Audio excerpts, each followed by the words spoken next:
And welcome back, rugby fans, to Rugby411. As always, I'm your host. My name is Joshua Shibata, and this is our power rankings for week three. 3 weeks into the 2024 Major League Rugby season, and some very exciting games. Some very, very exciting games. Our very first draw of the season. Uh, hopefully just the only one. Obviously, we don't like ties in any sport, but definitely it was an interesting week of Major League Rugby action. Not many upsets per se. So to be honest, the power rankings, there's not a lot of shakeup, but things are kind of moving the way that I feel most of us kind of thought, or at least how I kind of thought the season was going to turn out already in week three. But still, a lot of exciting developments, especially for our younger teams, our newer teams into the league.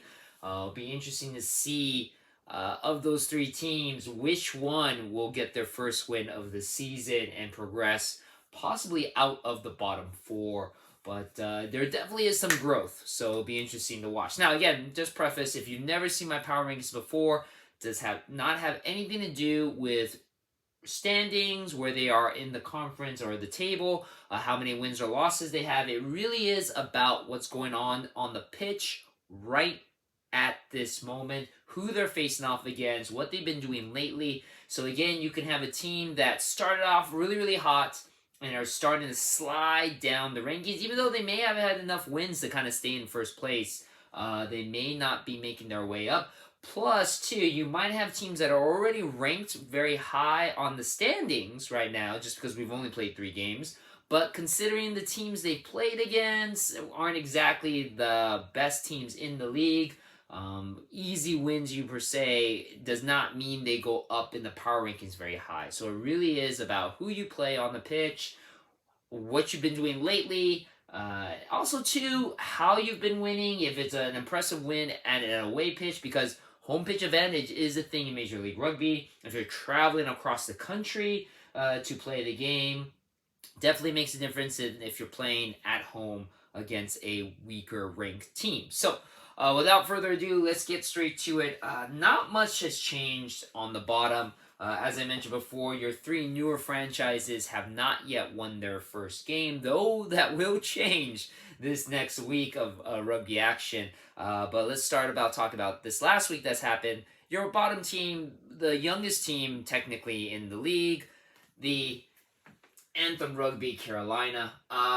They got manhandled 28-68 against the Dallas Jackals. Dallas Jackals, technically one of the newer franchises in the league, definitely did not hold back any punches when they played against Rugby Carolina. Now, I'm also going to preface, this is the first week where I was able to watch all the games. So this is actually the very first Anthem Rugby game that I've seen. And you know what?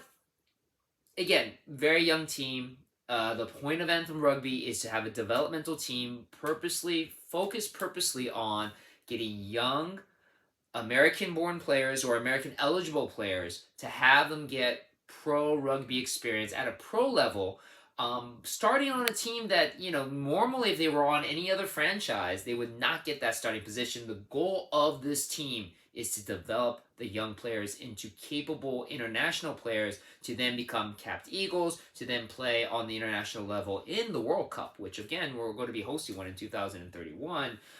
So we're definitely trying to work with Anthem Rugby to develop a strong core team. So there's definitely going to be some growing pains and some lopsided defeats. This is the most lopsided one so far this season. And but they're watching this team for the very first time. You got to give them a lot of credit, as they've been known so far as a team that never says quit, never says die. Their fans are definitely very loyal to them. I've become, again, I like to say that this is supposed to be everyone's second favorite team, especially if you have a franchise that you're already living with, because this is basically the team that's going to develop American future stars. and they're not doing too bad. I mean, there is a lot of potential. They got their very first bonus point in this game, so their very first point of the season because they were able to get 4 tries, including a penalty try. So even though the game was pretty lopsided, as I mentioned before, 33-7 by the half. Dallas already had their 4 try bonus point in the first 20 minutes, but again, Carolina did not give up. They kept trying. They kept playing. It was a struggle, and you got to give them a lot of credit that they tried really, really hard through the game. Yes, it was lopsided. Yes, giving up more than 50 points in any kind of rugby game is never a good thing. But I see a lot of potential in Carolina. Now, I'm not predicting them to win a game this season. I really don't. Will they be able to win games next season? If they keep the core team that they have now, I really do believe that because there is a lot of potential, a lot of things to like about it. I like the fact that there are some veteran international players like Jake Turnbull, who scored a try in this game, who is basically the leader of the team as their hooker up front. Lots of experience, international player. And you can tell he takes pride in leading these young boys. So, again, not expecting a lot out of Anthem Carolina, but definitely a lot of potential in the future. So good things are happening with this squad.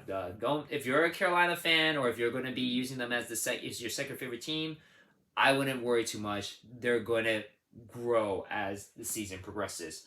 Number 11, unfortunately, it still hurts me to have them down there, but Rugby Football Club LA, my local franchise, and my number 1 team, number 1 in my heart, of course. Unfortunately, suffering another heartbreak, losing 18-19 against the San Diego Legion in San Diego, reigniting the rivalry known as the Cali Cup, which the Guiltinis and the San Diego Legion did fight over for during when the LA Guiltinis were around. Your one-time MLR champions, the LA Guiltinis. Again, so this was an interesting game.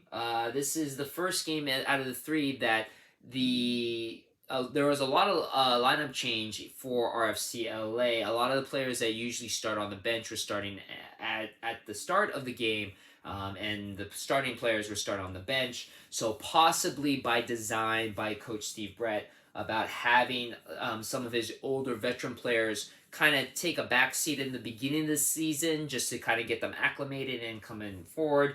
Unfortunately, there's still a lot of penalties given up by LA, which allowed San Diego to kind of take ahead, especially when it came to penalty points. Unfortunately, LA is still one of the most penalized teams in the league, and they got another yellow card. But LA's defense was really, really strong. Even with the one-man advantage for San Diego, they were not able to capitalize on that. So kudos to LA for that. Dan Hollinshead, again, kind of keeps them in the game. At one point, they were only down by 1 at the half. And near the very end, LA was able to score at the very last second by James Stokes. A beautiful try by James Stokes. With seconds left, LA was able to get the ball back. But unfortunately, a knock-on ended the game, so LA loses by 1. Such a heartbreak. But again, for an LA fan like myself, there's a lot to look forward to with this LA squad. They definitely aren't getting blown out in games. They're very competitive. San Diego, again, is a team that I felt from the beginning was going to be contending for that Major League Rugby Shield. Now, is San Diego as good as predicted at the very beginning? That seems to be questionable. They have been struggling in a lot of their games, and this game, I know, especially the San Diego fans, you could say, they had a sellout crowd, 10,000 people in that Snapdragon Stadium, which is amazing for rugby here in Southern California. But it definitely looked like there was a lot of frustration on the San Diego players and the fans themselves with LA being so close in this game. Going down to San Diego with that Legion being, they're very loud as well. San Diego has turned that Snapdragon Stadium into a very hostile territory. But LA walking away with just a 1-point loss. They've only lost 2 of their games by 1 against Dallas and against San Diego. The Houston game was a little bit lopsided loss, but again, another team that I'm not trying to be a homer about it, but I'm very optimistic about how this season's going to turn out. And especially when the playoff format is the top four teams make it through, LA just really needs to compete with Utah, Dallas to possibly make it into that playoffs, and it's not out of the realm for that to happen. So it's going to be very interesting to see how it turns out at the end of the season. But I have pretty high hopes for my LA team. Moving on to the other new franchise that have yet to win a game, the Miami Sharks, who fell to Houston 19-30. Again, Miami, they look pretty good. Miami reminds me a lot of Dallas in their very first year. A team that has a lot of potential. They play a lot of tough games. Houston has become a team that's been pretty surprising to me, to be honest. Looking really, really good, really physical, really deadly. Miami, you got to give a lot of credit to Felipe Echeverri, who is their fly half, who was kind of replaced in week 2 because of inconsistent kicking, but in this game, he was really on target. A perfect 5 for 5, which allowed Miami to kind of stick within 1, like later into the game. Unfortunately, Miami's penalties that they were giving up allowed Houston to score a couple penalty kicks, as well as to score that winning try. A penalty try at the end because of Miami making just way too many mistakes. So, again, Miami, just like LA, a lot of potential. It's going to be interesting to see when Miami plays LA and when all these 3 teams play against each other, just who ends up winning those games, because I feel definitely Miami and LA are pretty much on the same level together. Just like I feel LA only lost to Dallas by 1 point. I think all 3 of those teams are kind of on similar levels. The team that obviously is kind of the odd man out on that is Carolina. But Miami, nothing to be ashamed of with that loss to Houston, 30-19. Houston is, like I said, looking pretty impressive so far at the beginning of the season. As I mentioned before, the number 9 team is the team that slaughtered Anthem Carolina, the Dallas Jackals. Now, you may be wondering, why isn't Dallas, who's won 2 games, lost only 1, why aren't they moving up higher? Well, again, the point of the power rankings, the 2 games that Dallas won were against the 2 bottom teams in the power rankings. And the one against LA was only by 1 point. It's the one against Anthem by 40 that is maybe impressive if it wasn't basically a developmental team. I mean, you should be putting that many points on them. So I had no reason to move them up any higher than where they are. So they stay at number 9. Again, Dallas, it was a tri-fest. Got to give a lot of credit to Martin Elias, their fly half, who was phenomenal in this game. Definitely player of the week for me. 7 for 8 off of the tee with a try score. 19 points scored in this game alone. Martin Elias has become quite the clutch player for the Dallas Jackals. Moving on to the number 8 spot is another new team on the block. The Chicago Hounds, who ended up drawing with Old Glory DC, who ends up also right above them at number 7. Basically, both of these teams started the week at 7-8. They tied together, their first tie of the season, 22 apiece. I felt no reason to move them up or move them down, so they stay at number 7 and number 8. Very interesting game. Again, I was expecting a lot more from Chicago. They are a team on paper looking like they could be world beaters. And, oh glory, the surprise upset last week. Wondering how much momentum that will carry over into this week. And this was a really exciting game. This was a very, very fun game to watch. Could have been my game of the week. Right from the start, you got to mention, unfortunately, about Jason Robertson. Jason Robertson, the hero of week 2 for Old Glory. He hit that penalty kick that allowed them to win the game, to steal it from New England. Very inconsistent in this game. He went 2 for 7, including a couple of dropkick goals that he missed. and he missed the potential game winner, a penalty kick at the end of the game that he missed. You could tell that he felt very frustrated. He kind of picked up the grass at the end and he blew it in the wind because you can tell he thought he had it right, but he completely missed it. And of course, that cost Old Glory the game. But again, a very, very good game. A lot of really great players to spotlight. Martin Vaca from Old Glory gets his 4th try of the season in this game. He's been phenomenal. Fana Schultz, unfortunately, had to get a red card in this game, so we'll see if he ends up coming back or not. He nearly crippled Billy Meeks, like basically power drove him into the ground. Fortunately, Billy Meeks is okay, or at least he looked like he was okay. Again, it was a great game, a very, very close game. Again, if it wasn't for the missed kick by Robertson at the very end of the game, it could have been an Old Glory win, but it ended up being 22-22, a tie. Again, it was a very competitive game. I was expecting a little bit more from Chicago. I'm very impressed with Old Glory. We'll see if Old Glory is able to keep onto this momentum. Old Glory last season was, again, a team that I felt the ball kind of bounced the wrong way for them for many, many games that they could have won. Right now, they are doing really, really well with the game plan that they have. A huge upset win over New England. A very close game with Chicago. I mean, Old Glory could end up being a playoff contender as well as a possible finalist in the Major League Rugby Shield game.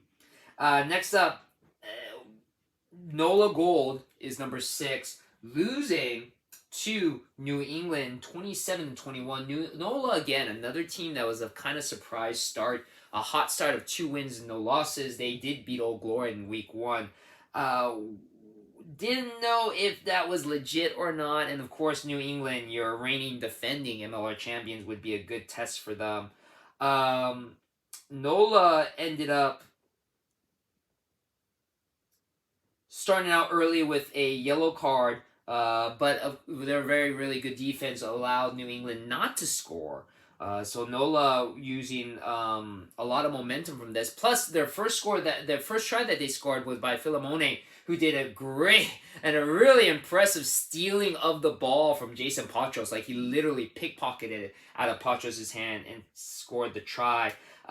Despite the fact that Rodney Iona, who is usually clutch for NOLA, was struggling off the tee, NOLA was able to be ahead of New England as they were going into the first hydration break.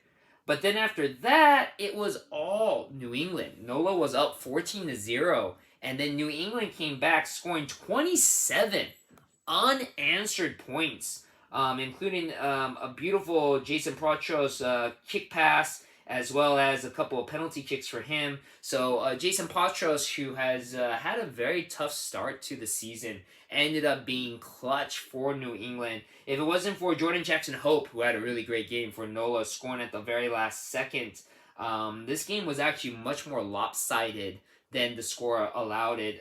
NOLA was able to get within the bonus point because of that try, but New England was, by all accounts, up 27-14 throughout the rest of the game. So slow start by New England, but they ended up really pounding on NOLA. And like I mentioned before, Jason Patros a perfect 5 for 5 off of the tee, so kind of redeeming himself as Player of the Year in this game.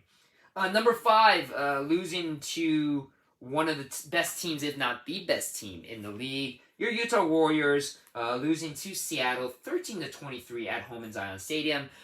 This was the game that I felt was going to be the upset of the week. Unfortunately, I was way off. Because, again, this is a game that it looks close on paper, but it really wasn't as close if you actually watch the game, which is why I watch all the games. First of all, Rickard Hadding got beat up a little bit at the very beginning of the game, and he wasn't able to play after being walked off the field for a potential HIA. Hopefully he's okay, because Rickard Hadding, one of my favorite players, and definitely one of the best players on the Seattle squad. It would be horrible to lose him so early in the season. But despite that, Seattle doing really, really well, just pouring on the points, 18 straight points against Utah. Utah did score a try at the end of the first half, so they were 18-8. Seattle did come back. We'll talk about this. There's a lot of clutch players that were not so clutch this week as they were the prior 2 weeks. One of them is Seattle's Mac Mason, who actually missed his first two misses off of the tee so far this year. Despite that, Seattle ended up winning pretty comfortably. They were up 23-7. 23-8, and then Phil Bradford ended up scoring a try in garbage time pretty much for Utah. Not the most impressive game for Utah, which is really surprising because, like I mentioned before, Utah in week 2 looked really, really impressive with that Utah crowd. I mean, Zion Stadium is a loud place to play, almost as loud as Starfire Stadium in Seattle, but ineffective. Seattle just had their way with Utah. And kind of disappointed with it. Now, granted, just found out that there are a lot of injured players on Utah's squad. I believe they have a squad of 9 backs, and I think 7 of them are hurt. So, not a great start to the season, body count-wise for Utah, so that might be why they struggled so much in this game. It will be interesting to see, but also it just really solidifies how good a team Seattle is looking right now at the beginning of the season. Now we move on to our top 4, which New England comes into the top 4 after dropping out with that loss to Old Glory, jumping up 2 spots to the number 4 spot, defeating NOLA pretty single-handedly, 27-21. Again, I kind of went over pretty much the bright spots of New England's game. 27 unanswered points after giving up 14 to the start. Jason Potros, a perfect 5 for 5, redeeming himself after struggling quite a bit in weeks 1 and 2. Number 3, not as an impressive win as one would think from the San Diego Legion, who don't move down or move up, with a barely winning over Rugby Football Club LA, 19-18. So again, I don't like moving somebody that wins, but definitely I'm not going to move them up if they're only beating the 11th ranked team in my power rankings by just 1 point and they're playing at home. Like I said, San Diego looking kind of not like world beaters like I was predicting them to be at the start. So we'll see how that progresses as the year goes on. Number 2, a team that has been pretty impressive, the Houston SaberCats.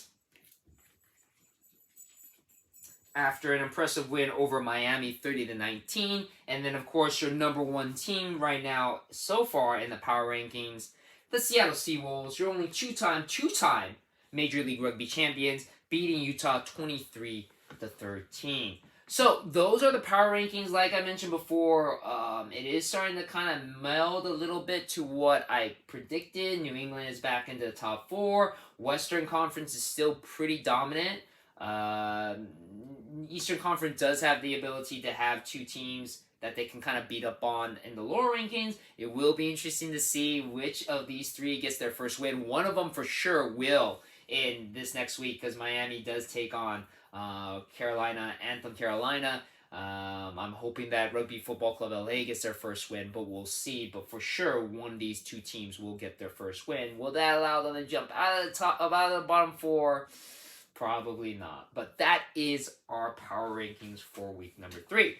Now, let's go over my favorite part, SuperBru, and I'm going to show you the results. So, your golden cap goes to James A6117. Congratulations, brother. James A has been a longtime player of our SuperBru MLR Rugby411 pool, pick'em pool, 8.25 points. He is on top. BT Woodrow, haven't seen that name in a bit. He played with us quite a bit last season. 7.5. John Hawkins is 7.25 in third. Mr. Rugby still in the top 5 with 7, and DKD up 6.75. I do want to give a special shout out to 6.5. Right behind him, all J Long. He was our first year winner. And a guy that is pretty impressive when it comes to pick'ems, because he has this science thing going down. And even though he hasn't really been doing very well, neither have I. I can't really say much. But it is good to see LJ Long nearing the top 5. Unfortunately, the wooden spoon goes to Sunshine. But hey, Sunshine, don't feel so bad. I am pretty much down there with you. Now, our top 5. Tex is still at number 1, but barely holding on, 24.58. Right behind them with this big win is James A6117, 23.25. So about a point and a quarter behind. He went up 1 spot. JZS went up a spot to number 3 with 21.08. John Hawkins with this top 3 finish for this week jumps up an astounding 5 spots to be in number 4 at 20.75. And then Sari, I don't know if I'm saying that right, drops down 3 spots to 5 with 20.50.